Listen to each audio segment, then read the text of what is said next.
Hey gang, what's up? Welcome back here to another edition of the Fishing Teacher, and really appreciate you guys swinging by for today's video. Always much appreciated.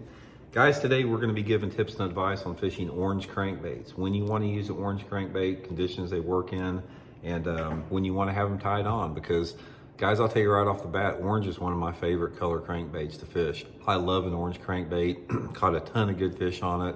So we're going to give you guys some baseline guidelines to go on them. Also, guys, if you want to get some orange crankbaits or any other crankbaits out there, or lures in general, I'll put my Tackle Warehouse link in the description. And if you guys can use that link, my personal link, that's a good way to support the channel here. So much appreciated. Okay, guys, on an orange crankbait like this, there's a lot of different varieties of orange crankbait. This is a fairly bright one.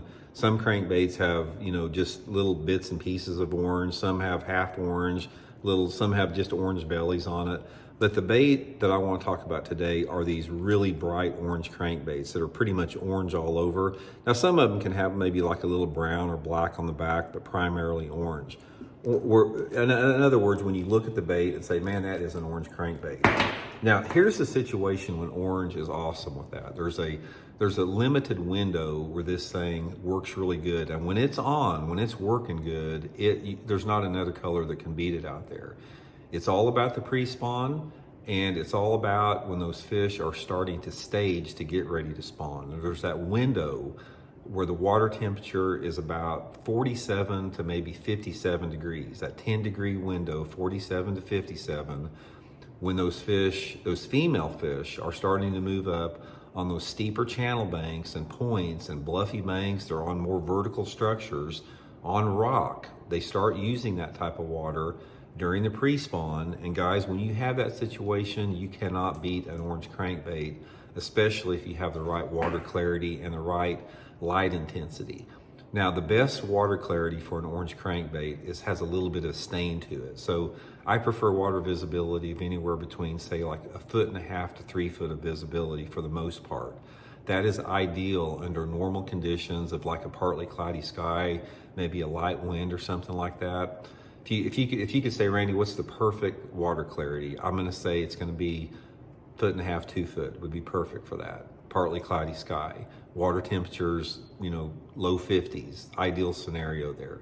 Now, it will also work in water clarities that are a lot clearer, water visibilities that are 4, 5, 6 foot in visibility if you have a heavy overcast and a lot of wind. Let's say, for example, you're out there, you're fishing, it's mid-March, water temperature is 52, 53 degrees.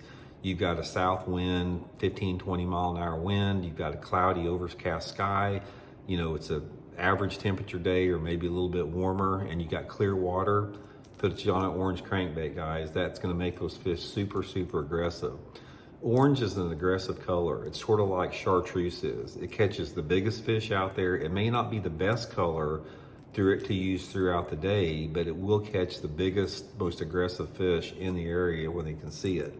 So main thing, guys, is just to remember, once you get those, all that magic ingredients together of the rock structure, it can be riprap bank, it can be bluff bank, rock bank, whatever, that water temperature 47 to 57, water visibility 1.5 feet to 3 feet, get you an orange crankbait, tie it on, and don't put it down, because I can promise you it'll catch you some good ones. So hope it helps out, guys. We'll talk later.